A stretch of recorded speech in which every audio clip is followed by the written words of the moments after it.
Excelente, ya estamos en vivo. Entonces, bienvenidos a la meditación en el Parque Rufino Tamayo. El día de hoy el tema es los límites sanos, el inicio o el derecho a existir. Y es un derecho a existir que no es biológico, sino es psicológico. Y es, ¿qué son los límites sanos? ¿Cuáles son los límites entre mi persona, el individuo y otros individuos?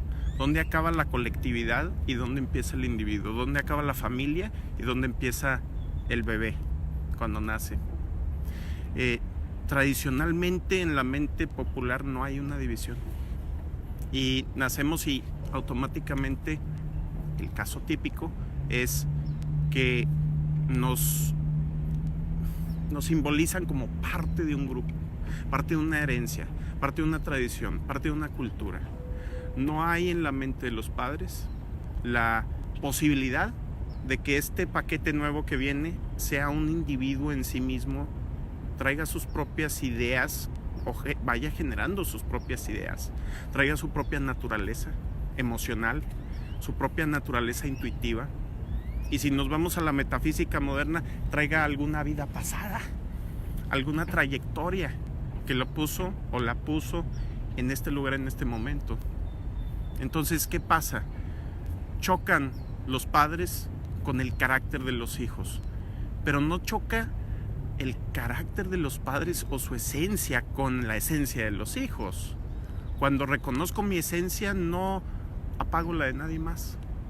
Cuando reconozco mi naturaleza profunda, después de un proceso de individuación que le llamaba Jung, de descubrimiento de mi verdadera esencia, es entonces cuando se transforma la existencia en más auténtica.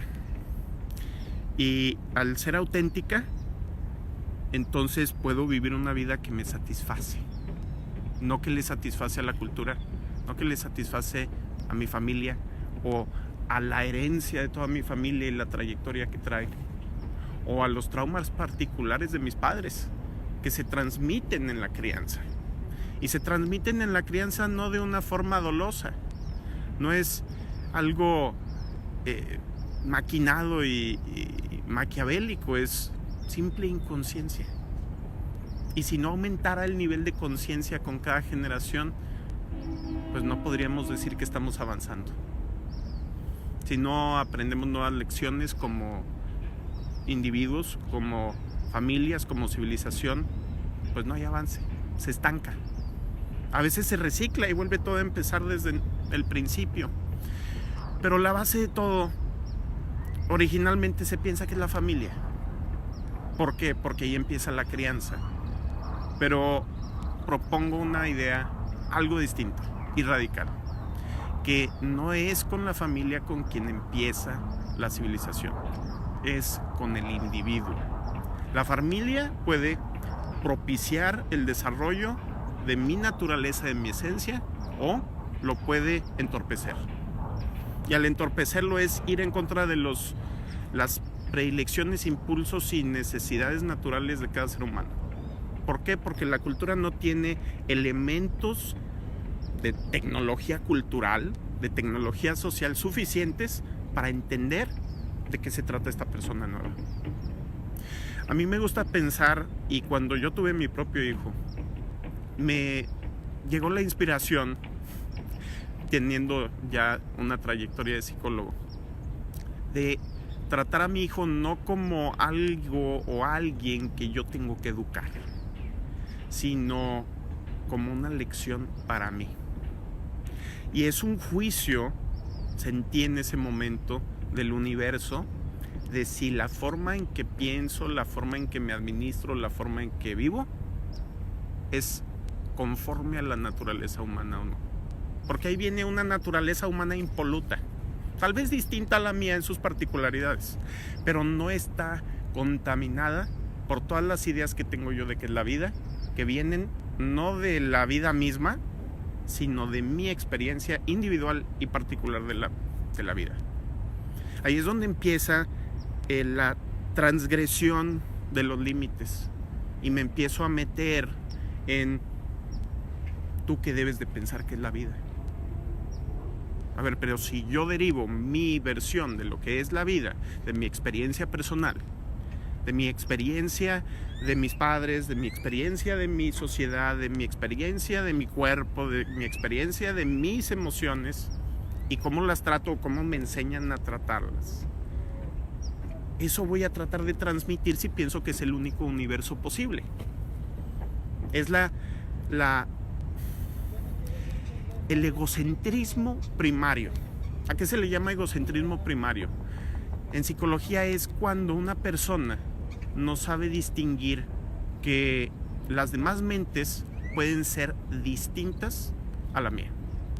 Cuando no concibo una existencia emocional, mental, psicológica totalmente desconocida para mí, que se sale de mi experiencia, que se sale de mi imaginación, y necesariamente las demás personas que experimentan un pedazo distinto de la vida, que no me tocó a mí, van a tener su propia versión.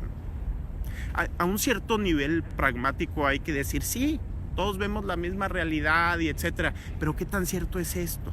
Las investigaciones científicas ya nos han revelado que la percepción es una cosa totalmente subjetiva, que si acaso los objetos pueden transmitir o rebotar la luz en una misma frecuencia, la interpretación que tiene esa frecuencia, especialmente la interpretación emocional, pero hasta la interpretación visual es distinta. Es decir, el color que veo, la textura que veo, la profundidad que veo, son distintas para cada persona, ¿sí? Y esto se comprueba en una investigación donde van etnólogos a la Amazonía, investigan tribus en donde el color azul no existe. Sí, esto viene de un poco más atrás, donde un psicólogo, antropólogo, hace notar que en los libros y escritos antiguos el color azul se describe oscuro como el vino tinto. ¿Es el vino tinto? Qué buena metáfora hay en no me acuerdo si era en la Odisea o en la Ilíada, donde está esa comparación. Pero empiezan a notar que detrás de cierta edad, de cierta antigüedad, no existe el concepto del color azul. Y si vemos las pinturas medievales antes de cierto periodo, o las pinturas más antiguas, el azul no está en la paleta de colores. Y no es nada más la falta de disponibilidad del azul como pigmento, ¿sí? Que no surge hasta el medievo, a menos que sea a través del lápiz lazuli, que es una piedra extremadamente rara y que se encuentra solamente en las montañas de Afganistán, ¿sí? Que solamente quienes podían costear, los reyes, los emperadores, los faraones.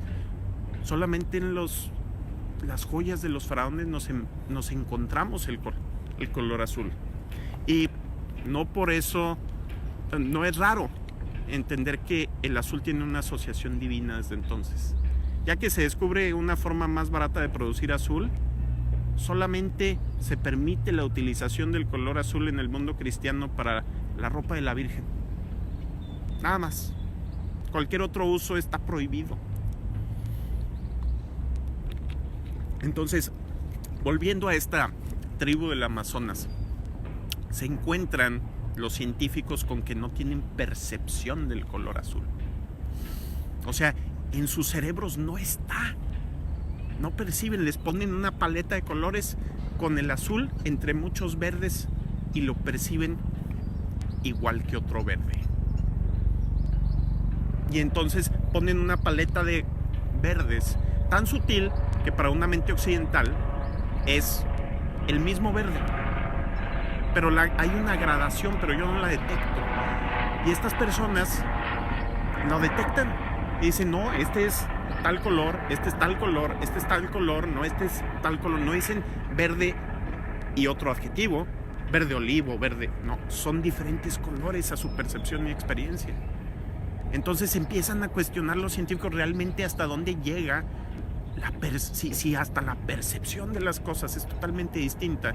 Así como los esquimales también tienen muchísimas palabras para el blanco, ¿sí? Y nosotros tenemos una, ¿sí? Entonces, si eso sucede con las percepciones que suponíamos eran objetivas, ¿qué sucede con las percepciones subjetivas? ¿Qué sucede cuando percibo una emoción? ¿Mi ira es igual que la tuya? ¿Mi enamoramiento es igual que el tuyo? ¿Mi envidia es igual que la tuya? Y descubrimos que no es así. Así como la corteza visual de un niño se va formando según la experiencia que tiene el niño del mundo a través de sus ojos. O sea, es una percepción subjetiva. Y la corteza visual, que es la parte de atrás de la cabeza, se va transformando en un mapa representativo de las experiencias pasadas de esa persona. Hay otra experiencia con las mujeres en Arabia Saudita y en otros países donde están relegadas a una posición subhumana, donde les ponen las burkas y les ponen una rejilla enfrente de los ojos. Su corteza visual se deforma de tal manera que perciben el mundo a través de esa rejilla. Y cuando les quitan la burka, están ciegas. No pueden ver el mundo si no es a través de esa rejilla, porque su cerebro está acostumbrado a ver solamente a través de esa percepción. Entonces, si las partes objetivas de la realidad en realidad no son objetivas, y los físicos cuánticos nos pueden decir esto desde el experimento del efecto observador, donde el que una persona observe o no la trayectoria de una partícula afecta, no la trayectoria, afecta su comportamiento como una onda o como una partícula. El mundo físico está conectado a la mente, y no es la mente racional, es a la mente inconsciente. Son tantos datos que no los puede procesar el cerebro racional. En cada neurona hay al menos 100 microtúbulos neuronales. Los microtúbulos son estructuras conectadas al mundo cuántico, y esto se descubre en los últimos 20 años, ¿sí? Entonces, estos microtúbulos, en cada axón, en cada dendrita, hay 10 y representan un transistor cuántico, como un quantum dot. Lo que ahorita hacen las supercomputadoras en Google y en China, que están compitiendo por a ver quién hace más puntos cuánticos, más procesadores cuánticos, ahorita están como en 80. Bueno, en una neurona tuya hay muchos más. En la cabeza tenemos una supercomputadora cuántica que ni siquiera hemos descubierto plenamente.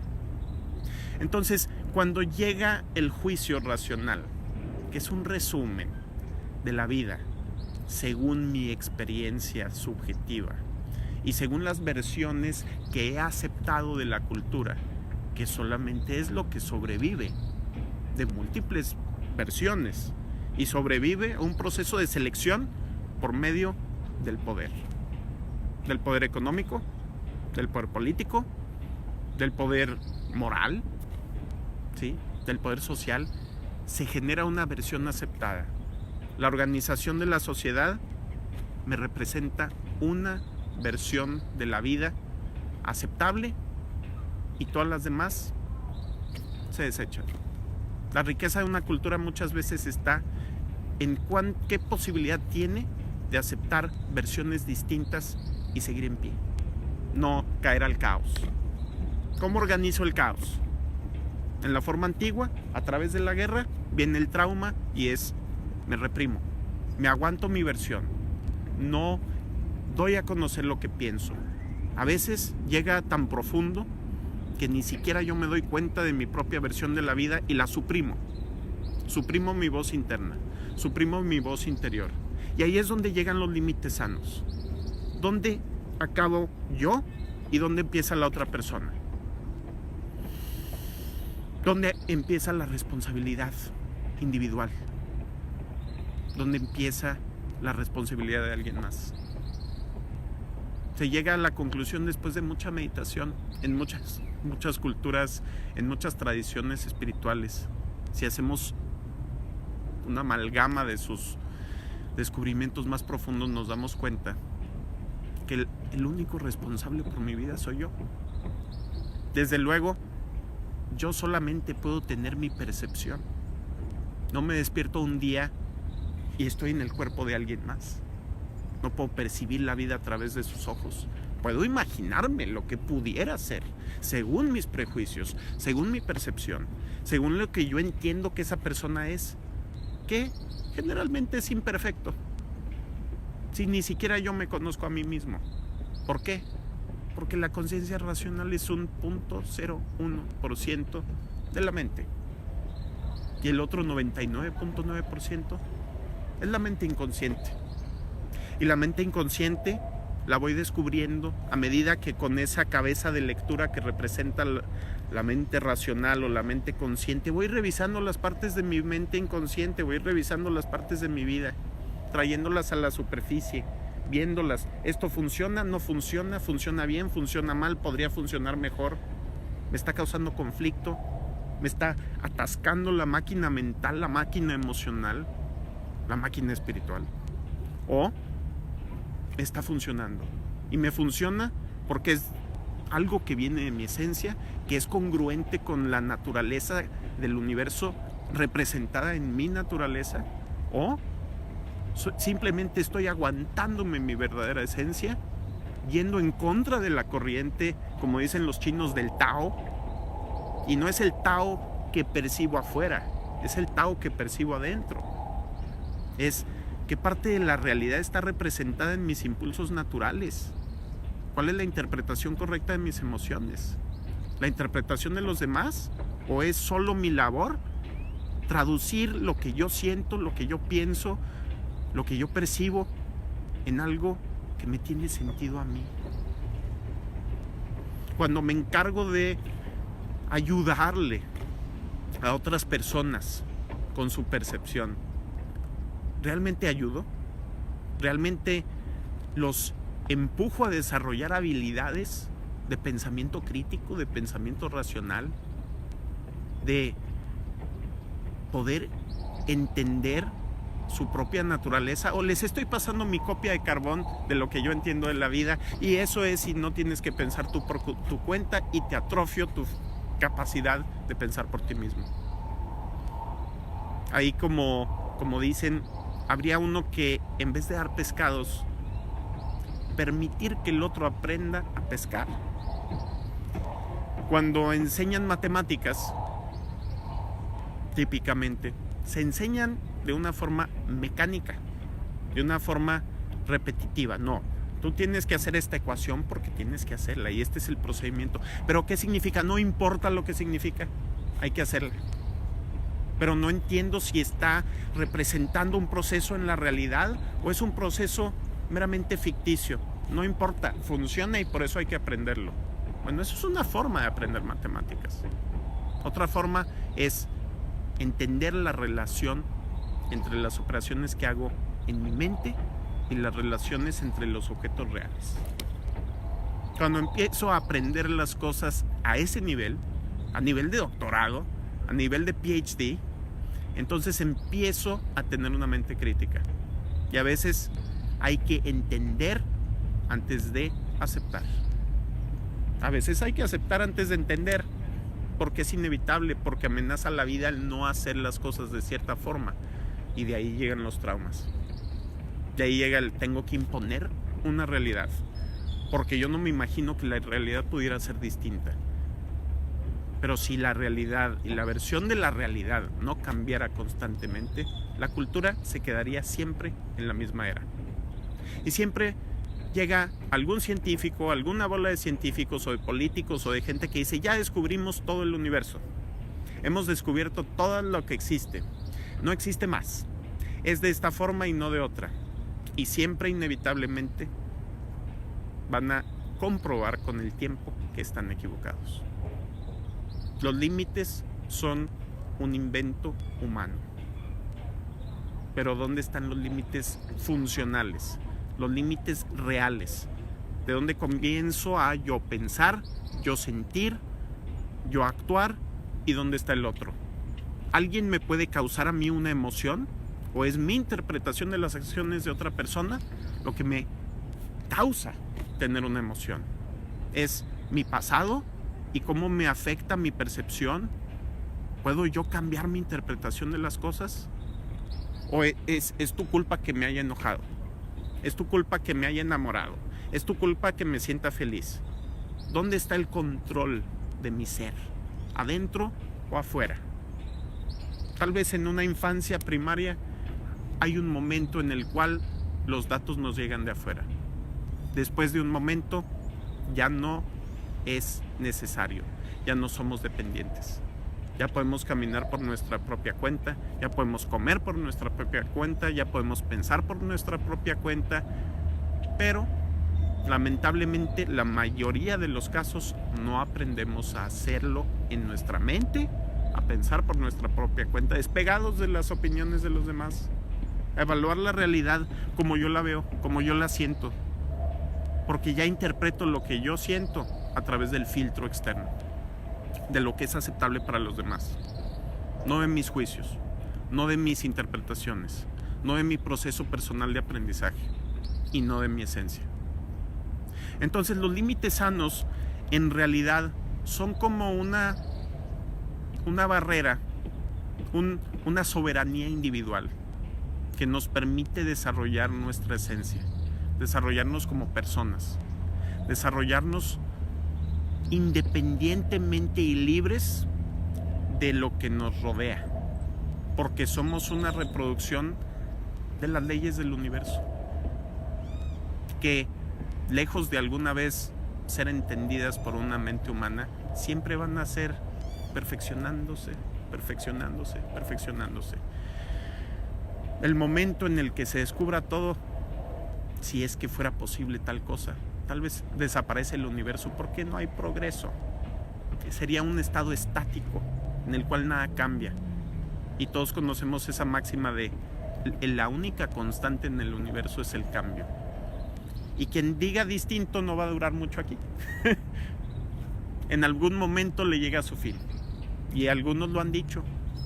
Muchos emperadores chinos han dicho: yo voy a vivir para siempre. Nunca lo hacen.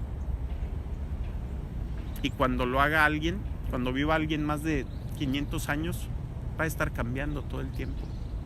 Aun cuando pasan 5 minutos, soy una persona distinta antes de esos 5 minutos y después de esos 5 minutos, porque la experiencia cambia el procesador.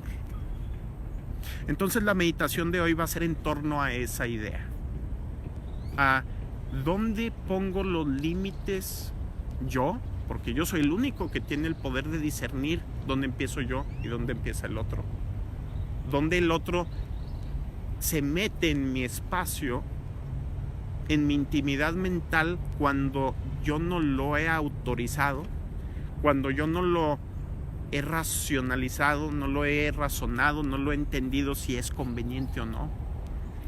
No he visto una decisión que viene de mi parte.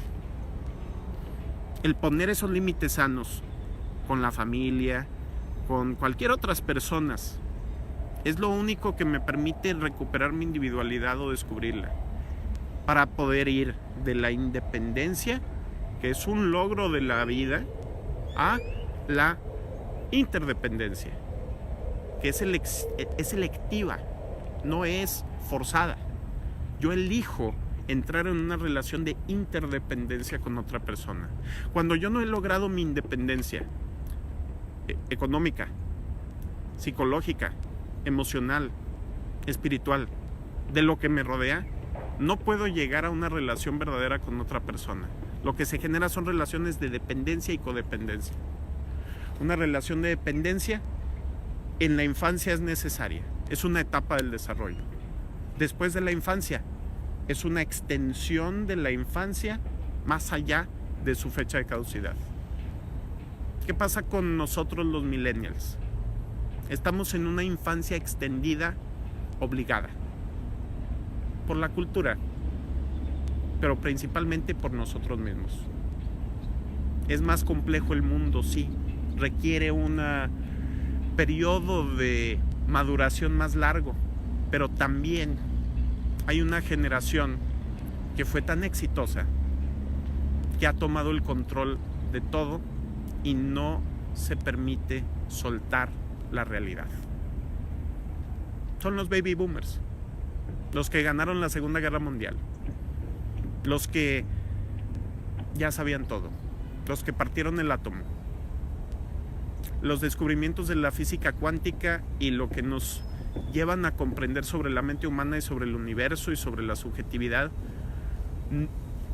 Estos descubrimientos están ahí desde 1910, desde 1918, desde la primera conferencia de físicos mundiales donde se junta Einstein y Bohr y todos los físicos y dicen, pues cómo funciona el universo, no lo comprendemos. Si cambia el universo depende de quién lo esté observando, de si alguien lo está observando o no. Entonces, ¿dónde está el universo? ¿Es este material o es mente? Y parece que el estrato fundamental del universo es mente. Volvemos a las leyes místicas de el Kybalión, a las leyes místicas de todo es mente. El principio del mentalismo vuelve. Entonces, el primer paso para ser un ser humano completo es saber que ya estoy completo, sin la necesidad de alguien más.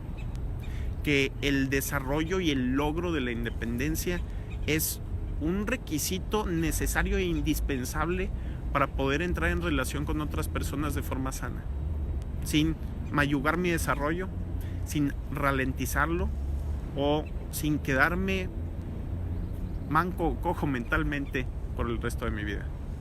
Y no importa la edad que tengamos, no hay tiempo correcto para liberarnos de las dependencias o codependencias que hemos acarreado por toda nuestra vida. Hay gente que se descubre a sí misma a los 99 años y al siguiente año se muere, y eso valió la pena porque se descubrió a sí misma.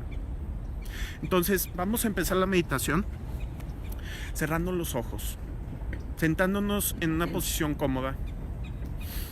Vamos a empezar a respirar de forma consciente.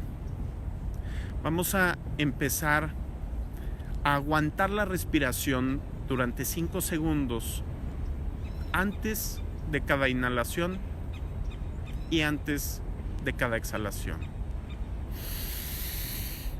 Inhalamos por la nariz, aguantamos 5 segundos y exhalamos por la nariz. Siguiendo el camino del aire a través de nuestra nariz, nuestra garganta, nuestros pulmones y de regreso. Vamos a sentir un poquito de mareo al aguantar esos 5 segundos. Pero es normal, no nos estamos asfixiando, nos estamos acostumbrando a un nuevo nivel de eficiencia de nuestra hemoglobina. La hemoglobina, al retirarle un poquito el oxígeno, al saturarla un poquito de dióxido de carbono, se hace más eficiente en absorber oxígeno. Es una propiedad muy milagrosa de la hemoglobina, adaptativa. Y al no apurarnos a respirar, al poner intencionalidad y conciencia en un proceso que normalmente es automático, entrenamos a nuestro cerebro, entrenamos a nuestra mente inconsciente a que no todas las cosas tienen que ser automáticas todo el tiempo. El automatismo sirve para la eficiencia, sirve para la economía, pero no sirve para la conciencia. Entonces, al hacer consciente mi respiración y respirando desde el diafragma y no desde el pecho, esto significa que se infle la panza y que se vacíe. Que se infle y que se vacíe. Empiezo a respirar de una forma que propicia el pensamiento profundo. Al poner la atención en un proceso automático, los automatismos en mi mente, todos los demás automatismos se detienen. Entonces, Podemos poner la atención, siguiendo con esta respiración, en la punta de los dedos de nuestros pies. Al hacerlo, vamos a empezar a sentir un cosquilleo, como una energía de la cual se llena esa parte del cuerpo en la cual me estoy enfocando. Entonces, cuando sucede eso, paso mi atención a la siguiente porción, al resto de mi pie, a la planta, al empeine, al tobillo. Y empiezo a sentir ese cosquilleo, esa energía. Luego paso la atención a mi chamorro, a mi rodilla, siguiendo con esa respiración en la cual nos aguantamos antes y después de exhalar.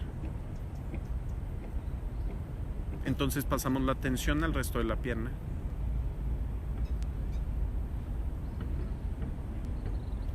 a la cadera, a los glúteos. Sentimos ese peso en nuestro cuerpo, ese equilibrio y otra vez ese cosquilleo, esa energía que ha estado guardada durante mucho tiempo dentro de nuestro organismo, y en este momento sale. Le permitimos desbloquearse. Pasamos ahora la atención a nuestra espalda baja y a nuestro abdomen. Luego al diafragma, a la mitad de la espalda. Notamos nuestra postura. Es cómoda, es forzada. Relajamos los músculos que no tienen que estar tensos. Pasamos la atención al pecho y a la espalda alta. Y ese cosquilleo, esa energía, esa oxigenación va llenando nuestro cuerpo como un fluido que llena un contenedor. Entonces pasamos la atención a la punta de los dedos de nuestras manos. Después, si estamos en la naturaleza, podemos poner los dedos en el suelo, podemos poner los dedos en nuestras rodillas, donde queramos, a conectarnos con la energía de la tierra, con la resonancia electromagnética de la tierra. Y pasamos nuestra atención al resto de nuestras manos, al dorso y a las palmas. Sentimos esa energía, esa oxigenación, a las muñecas, a los antebrazos, a los codos. Estamos empezando a entrar a un estado distinto de conciencia. Podemos sentir cosas adentro que normalmente no están a disposición de nuestra percepción. Pasamos la atención a nuestros codos y a nuestro brazo, nuestros brazos, a nuestros hombros, a los omóplatos, al cuello.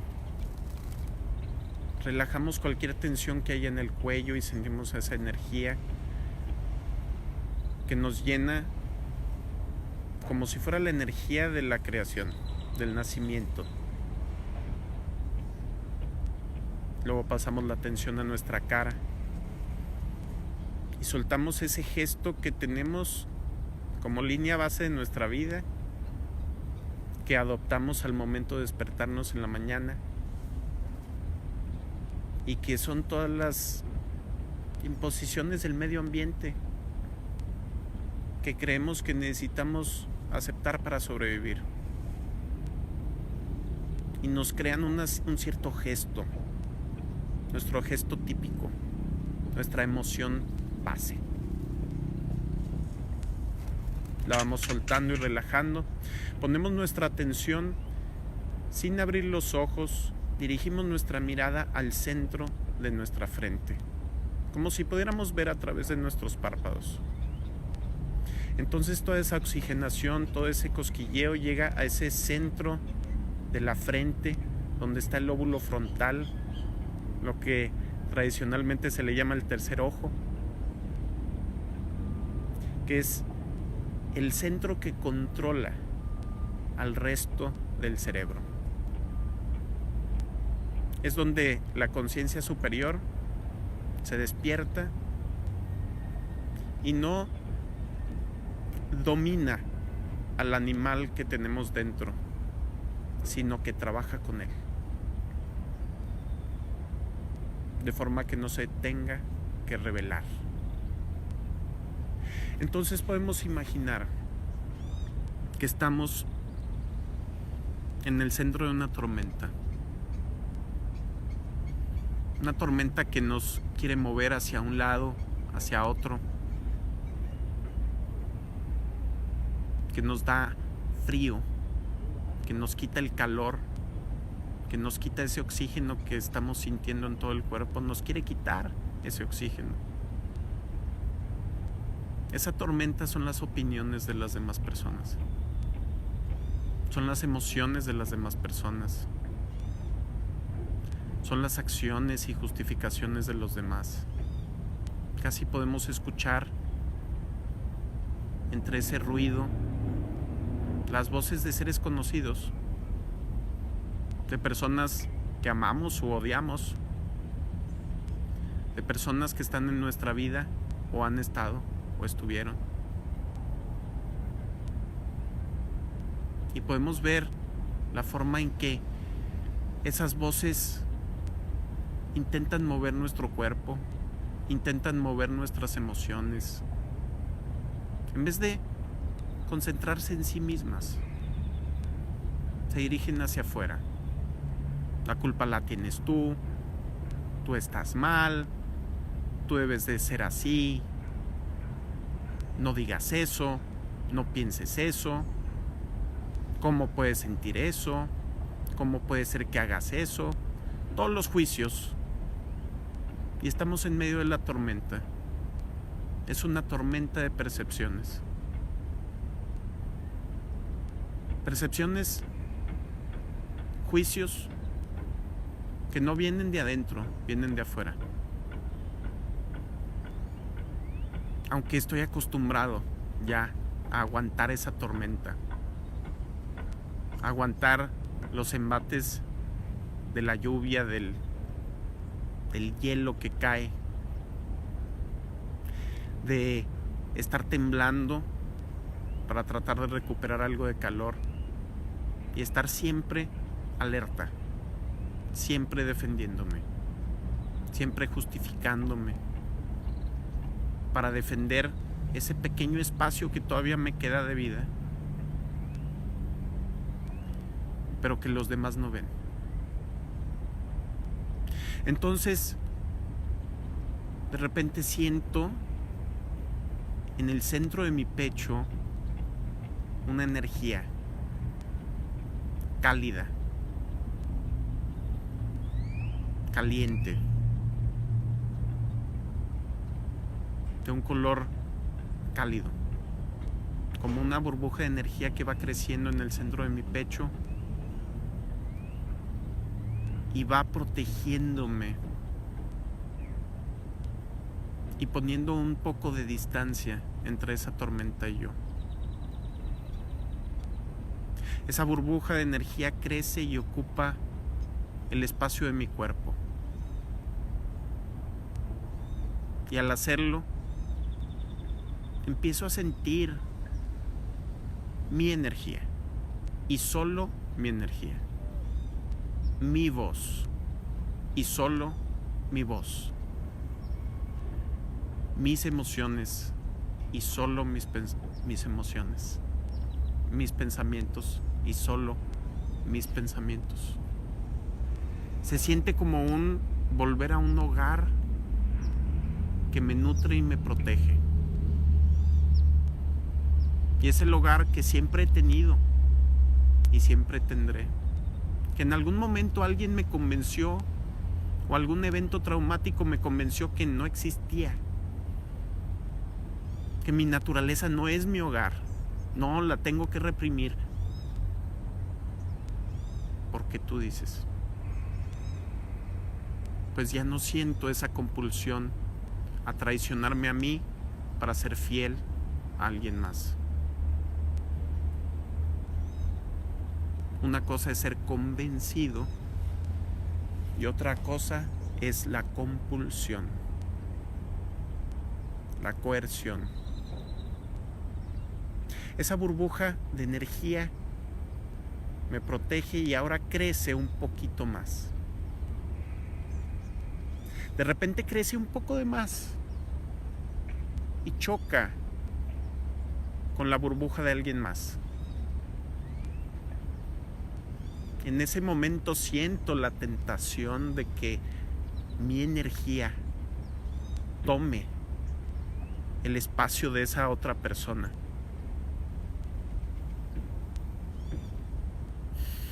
Se siente muy tentador. Se siente mucho poder. Y lo hago. En esta ocasión creo que eso está bien, eso me gusta, y luego empiezo a cargar con las cargas de alguien más. Sentía mucho poder al principio, y luego llega la responsabilidad. Ahora me tengo que encargar de cosas que no son mías. Ahora tengo que cargar con esta persona y en vez de que esa persona ostente, disfrute de su propia energía, solamente disfruta de la mía. Sin mí no es feliz, sin mí se muere, sin mí no puede. Y me acostumbro a ese estado. Hasta que esa persona ya no está y siento un vacío.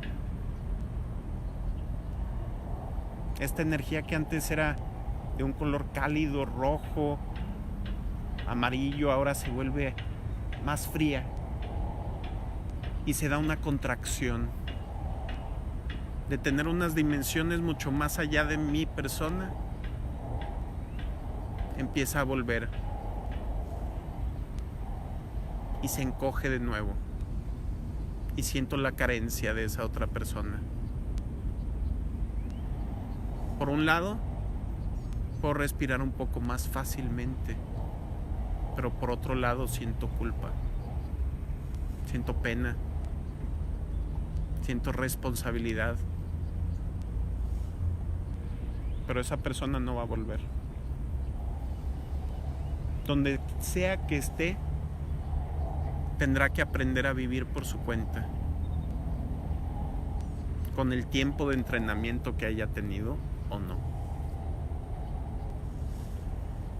Y entonces vuelvo a recuperar mi energía y vuelvo a empezar desde cero, a sentir ese calor desde el centro del pecho y a crecer de nuevo. Y esa burbuja va ocupando toda la extensión de mi cuerpo y se extiende un poco más, pero solo un poco más, solo mi espacio vital. Y ahora sé que puedo, por un momento, combinar mi energía con la de alguien más, por un momento, no todo el tiempo, no todo el día, no toda la noche, no todos los días, para crecer y aprender lo que soy yo, para que la otra persona crezca y aprenda lo que es, como dos químicos que se mezclan en un experimento para ver las propiedades de los químicos. Entonces, ocupando solo mi espacio vital, mi energía se concentra y se siente mucho más poderosa.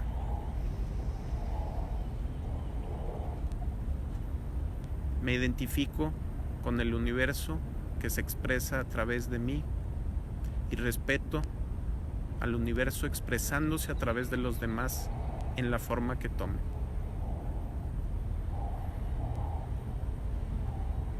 Y vuelvo a sentir esa energía de esa otra persona, pero no como parte de mí, sino como parte del universo.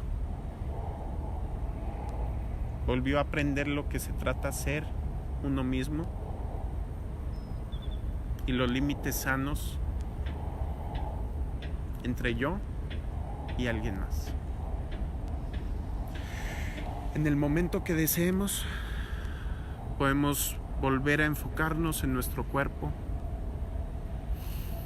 abrir los ojos y a llevarnos esa proporción perfecta de mi propia energía que puedo compartir, pero nunca le pertenecerá a nadie más, cuya responsabilidad nunca puedo delegar, ni tampoco su disfrute. Solo puedo compartir.